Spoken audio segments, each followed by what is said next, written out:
Shalom saudara terkasih di dalam nama Tuhan Yesus. Kembali lagi bertemu dengan kami di Gideons. Pada kesempatan ini mungkin saudara mendengarnya di pagi hari atau di siang hari, bahkan di sore hari dan bahkan di malam hari. Di Gideons kembali menyapa saudara-saudari dimanapun berada dalam renungan harian Kristen di Gideons. Saudara terkasih nama Tuhan Yesus, di Gideons percaya bahwa saudara terkasih di dalam perlindungan Tuhan, kasih Kristus senantiasa melimpah dalam kehidupan saudara. Sebelum kita melanjutkan renungan kita pada kesempatan ini, mari kita berdoa. Kembali Tuhan, kami bersyukur atas segala kebaikan Tuhan, kasih Tuhan yang senantiasa boleh memberkati hidup kami. Ya Tuhan, kami sungguh bersyukur. Kami begitu bangga punya Allah yang luar biasa seperti Engkau, yang boleh memberkati setiap kehidupan kami. Dan saudara-saudari kami, Engkau pelihara hidup mereka. Engkau Tuhan senantiasa perhatikan mereka. Banyak Tuhan pergumulan rintangan yang boleh kami alami ya Tuhan dalam perjalanan hidup ini. Satu hal yang kami percaya, ketika kami ada di dalam Engkau, janji-Mu ya dan amin bagi setiap kehidupan kami. Apa yang baik, saat ini kami mau menikmati kebaikan Tuhan lewat renungan disampaikan oleh The Gideons. Biarlah Tuhan senantiasa boleh memberkati setiap telinga yang mendengar, setiap mata yang boleh menonton setiap video kami. Tuhan yang bekerja di hati mereka, ya Tuhan, mereka dapat renungkan siang dan malam agar bertumbuh, berbuah dan menghasilkan dampak yang luar biasa dalam hidup mereka, terlebih dalam sekeliling dan dimanapun mereka berada.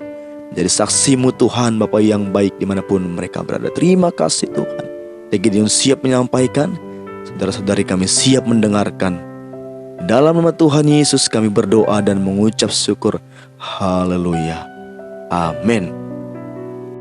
Tema kita saat ini yaitu Tuhan mengasihi orang yang rendah hati. Sekali lagi, Tuhan mengasihi orang yang rendah hati. Katakan dalam hatimu, saya orang yang rendah hati. Katakan sekali lagi, saya orang yang rendah hati. Saudara terkasih dalam nama Tuhan Yesus, mari kita buka Alkitab kita. Kita baca bersama-sama dalam Lukas 18 ayat 13. Lukas 18 ayat 13, demikian firman Tuhan. Tetapi pemungut cukai itu berdiri jauh-jauh, bahkan ia tidak berani menengadah ke langit, melainkan ia memukul diri dan berkata, "Ya Allah, kasihanilah aku orang berdosa ini." Kami baca kembali. Tetapi pemungut cukai itu berdiri jauh-jauh, bahkan ia tidak berani menengadah ke langit, melainkan ia memukul diri dan berkata, "Ya Allah, kasihanilah aku orang berdosa ini." Saudara terkasih nama Tuhan Yesus, keadaan hati kita adalah faktor penting yang dapat memengaruhi hubungan kita dengan Tuhan. Sebab apa? Sebab yang dinilai Tuhan bukanlah rupa kita atau paras, perawakan, kekuatan, kehebatan, kemampuan saudara, kepintaran saudara, melainkan isi hati. Dalam 1 Samuel 16 ayat 70 berkata, bukan yang dilihat manusia, yang dilihat Allah. Manusia melihat apa yang di depan mata, tapi Tuhan melihat hati. Dalam 1 Tawarik 28 ayat 9 juga berkata, Tuhan menyelidiki segala hati dan mengerti segala niat dan cita-cita. Jelas sekali saudara, dalam Amsal 16 ayat 2 juga berkata, Tuhanlah yang menguji hati. Saudara terkasih dalam Tuhan Yesus, untuk menggambarkan keadaan hati manusia, Kristus memberikan suatu perumpamaan tentang dua orang yang berada di bait Tuhan untuk berdoa saudara, yaitu seorang Farisi dan seorang pemungut cukai dalam Lukas 18 ayat 10. Orang Farisi tadi adalah seorang tokoh agama yang tahu kebenaran, mengajar Taurat Tuhan. Tapi apa saudara? Tapi hatinya penuh kesombongan dan kemunafikan. Ia merasa bersih dari dosa dan tanpa celah saudara. Dalam Lukas 18 ayat 11 sampai 12 berkata, Aku mengucap syukur kepadamu karena aku tidak sama seperti semua orang lain. bukan perampok, bukan orang lalim, bukan pezina, atau bukan juga seperti pemungut cukai ini. Aku berpuasa 2 kali seminggu. Aku memberikan sepersepuluh dari segala penghasilanku.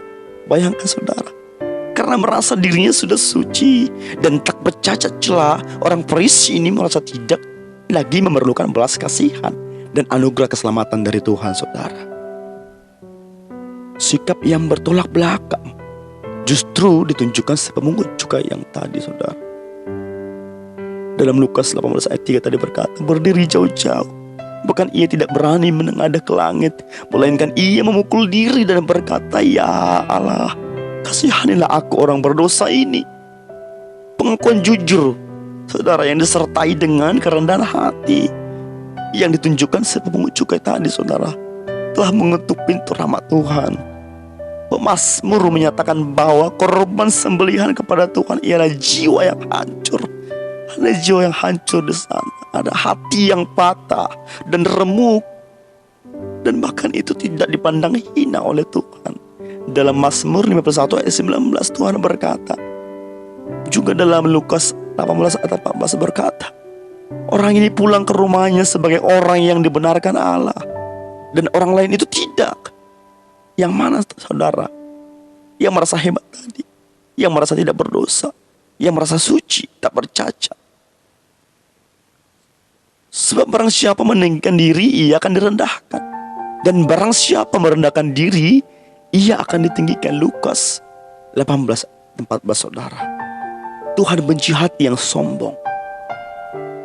Tuhan menginginkan kita rendah hati. Karena apa? Tuhan mengasihi orang yang rendah hati. Pemungut cukai tadi, saudara, dan membenci hati yang sombong seperti orang Farisi tadi. Jika engkau mau dikasihi oleh Tuhan, rendah hatilah. Datang kepada Tuhan dengan hati yang hancur, yang remuk. Tidak ada kesombongan. Jangan ada merasa suci, merasa luar biasa, merasa hebat. Rendah hatilah, saudara. Maka engkau akan diberkati Tuhan. Firman Tuhan berkata, orang ini pulang ke rumahnya sebagai orang yang dibenarkan Allah. Haleluya. Dan orang lain itu tidak. Seorang siapa meninggikan diri, ia akan direndahkan, dan barang siapa merendahkan diri, ia akan ditinggikan. Amin. Demikian renungan hari ini. Tuhan Yesus memberkati. Mari kita berdoa, saudara. Terima kasih Tuhan buat kebaikan-Mu yang tak pernah habis. Kasih-Mu ya Tuhan senantiasa boleh memberkati kami. Ajar kami untuk boleh mengasihi, untuk boleh senantiasa boleh datang kepadamu dengan rendah hati, agar Engkau mengasihi kami. Karena Engkau membenci orang yang sombong, orang yang merasa hebat, orang yang merasa tak bercacat, orang yang merasa sok suci. Tapi orang yang rendah hati Engkau berkati. Engkau senantiasa ada di pihak kami, memberkati kami. Firman berkata, akan pulang ke rumahnya sebagai orang yang benar, orang yang dibenarkan oleh Allah. Terima kasih Tuhan. Berkatilah saudara-saudara kami yang sedang mendengarkan renungan ini. Lawat hidup mereka, cukupkan hidup mereka dimanapun mereka berada. Berkati, limpahkan sukacita, agar ketika datang pun masalah ya Tuhan, mereka tak datang kepadamu dengan rendah hati, dengan hati yang hancur, dengan jiwa yang remuk. Mereka datang kepada Tuhan karena Engkau tak pandang hina ya Tuhan. Terima kasih Bapa yang baik. Terpuji, termulia nama-Mu kala sampai selama-lamanya. Haleluya. Amin. Salam saudara terkasih nama Tuhan Yesus. Tuhan Yesus memberkati. Amin. Amin.